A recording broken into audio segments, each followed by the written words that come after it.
முதலில் குளிர்காலம் வந்தபோது வெப்ப நீரில் குளிக்கத் தொடங்குகிறோம். இதை விட்டு செல்ல வேண்டும். அடுத்து உங்கள் கைகளுக்கு அல்லது உடலுக்கு பொருந்தும் எந்த மாய்ச்சரையும் பயன்படுத்தவும். அனைவருக்கும் வணக்கம் மற்றும் நமஸ்காரம். இந்த பருவத்தில் உலர்ந்த உறுப்பு குறைவாக உள்ளது. எனவே குளிர்காலம் வந்துவிட்டதால் தலையில், கைகளில், தோலில், உடலிலுள்ள எல்லா இடங்களிலும் உறுப்பு உள்ளது.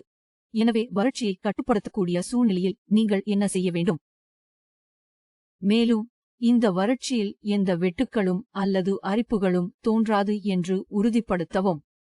எனவே அதை தவிர்க்க இன்று நாம் கொடுக்கும் டிப்ஸ் உங்கள் வறட்சியை கட்டுப்படுத்தும்.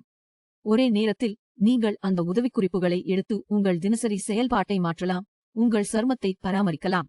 மேலும் இந்த குளிர்காலத்தில் நீங்கள் பாரஃபின் மானிச்சூர், பெடிக்யூர் போன்றவற்றை செய்ய வேண்டாம். மிகவும் விலையுயர்ந்த தயாரிப்புகளை பயன்படுத்த வேண்டாம். நீங்கள் வறட்சியை எதிர்த்துக்கொண்டு போராட முடியும் மற்றும் அதை சமாளிக்க முடியும் என்று நம்முடைய இனிப்புகளை பயன்படுத்தி உங்கள் தோற்றத்தை பராமரிக்கலாம். சரி, முதலில் குளிர்காலம் வந்தவுடன் மிகவும் சூடான நீரில் குளிக்கத் தொடங்குகிறோம். இதை விட வேண்டும். செம வெள்ளை நீரில் குளிக்கக்கூடாது. நீரின் வெப்பநிலை சூடு அல்லது உறைந்த அளவுக்கு இருக்கக்கூடாது. அதாவது அது வெதுவெதுப்பாக இருக்க வேண்டும். நாம் அதிக குளிர் அல்லது சூடான நீரை பயன்படுத்த மாட்டோம்.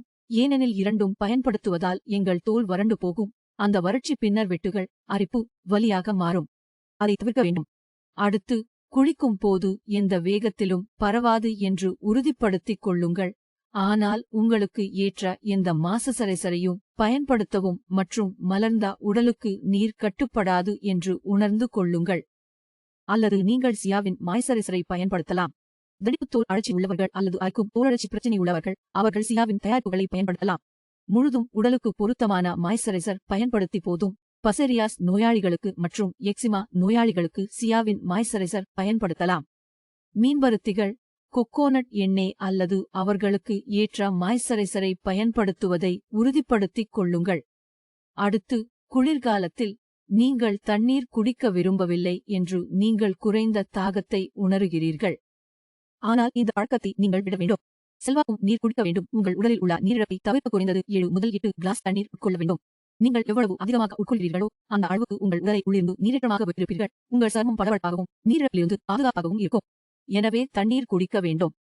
அதோடு இதுபோன்ற பொருட்களை சாலட்டில் சேர்க்கலாம். இது உங்களை நீரிழப்பிலிருந்து, வறட்சியிலிருந்து காப்பாற்றும்.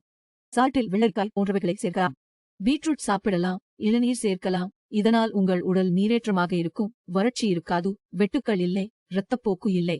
எனவே வறட்சியாக ஏற்படும் இந்த பிரச்சனைகளிலிருந்து நீங்கள் பாதுகாப்பாக இருக்க வேண்டும். அடுத்து நாம் அணியும் கம்பளி உடைகள் தோலுடன் நேரடியாக தொடர்பு கொள்ளக்கூடாது என்பதை நீங்கள் நினைவில் கொள்ள வேண்டும். விதிகள் பற்றிய பொருள் கொண்டு பேசுவதற்கு சுவாசக்கடியில் காட்டன் உடை அணிய வேண்டும். உட்புற அல்லது என்ற டிஷர்ட், டாப் எதுவாக இருந்தாலும் அணிய வேண்டும். அதற்கு மேல் குளிர்காலத்தில் கம்பளி ஆடைகளுடன் உங்கள் அடுக்குகளை நீங்கள் செய்ய வேண்டும். இதனால் கம்பளி ஆடைகள் தோலுடன் நேரடியாக தொடர்பு கொள்ளும்போது அது சொறி அல்லது வறட்சியை உருவாக்குகிறது. அதைத் தவிர்க்க நீங்கள் சருமத்துடன் தொடர்பில் இருக்க வேண்டும். நீங்கள் பருத்தியை அணிந்திருக்க வேண்டும். அதில் கம்பளி அடுக்கு செய்திருக்க வேண்டும். இந்த ஃபார்மட்டை நீங்கள் பின்பற்றினால் உங்கள் சருமம் அப்படியே இருக்கும். மிகவும் கடுமையான துளைகள். நான் மிகவும் கரடுமுரடான, கடுமையான துண்டுகளை சொல்வேன். நீங்கள் அவற்றை உங்கள் உடலில் தேய்க்கக்கூடாது. மஸ்லின் காட்டன் டவல் இருக்க வேண்டும் மற்றும் அதை உங்கள் உடலுக்கு தடுக்க வேண்டும். நீங்கள் அதை மிகவும் கடும் தேய்க்க வேண்டாம். எனவே இந்த சிறிய விஷயங்களை கவனித்துக் கொள்வதன் மூலம் நீங்கள் எந்த ஆலோசனையும் இல்லாமல், எந்த மருந்தும் இல்லாமல், எந்த சிகிச்சையும் இல்லாமல் இந்த வறட்சியை சமாளிக்க முடியும். இது ஒரு நோய் அல்ல. இது குளிர்காலத்தில் மக்கள் உணரும் ஒரு அறிகுறியாகும் மட்டுமே. இது குளிர்காலத்தில் சற்று தொந்தரவாக இருக்கும். குளிர்காலம் முடிந்தவுடன் இது சாதாரணமாகிவிடும். எனவே உங்களுக்கு தேவையானது, அது உள்ளே இருந்தாலும் சரி அல்லது வெளியில் இருந்து பயன்படுத்துவதாக இருந்தாலும் சரி, உங்களை நீரேற்றம் செய்வதுதான். எனவே நீங்கள் இந்த விஷயங்களை செய்யலாம் மற்றும் அதை சமாளிக்கலாம். இது அரிப்பு, வெட்டுக்கள், இரத்தப்போக்குக்கு வழிவகுக்கக்கூடாது. நீங்கள் இதை முயற்சி செய்யலாம். இவ்விஷயங்களை பின்பற்றி முயற்சிக்கவும் மற்றும் எப்படி பயனுள்ளது என்று உங்கள் கருத்தை கூறுங்கள். உங்களுக்கு தீர்வு கிடைக்காதா? ஏதேனும் பிரச்சனை உள்ளதா? அதற்காக நீங்கள் குறிப்பிட்ட படங்களை எங்களுக்கு அனுப்பலாம், அழைக்கலாம், சந்திக்கலாம் மற்றும் சரியான சிகிச்சையை பெறலாம். நன்றி.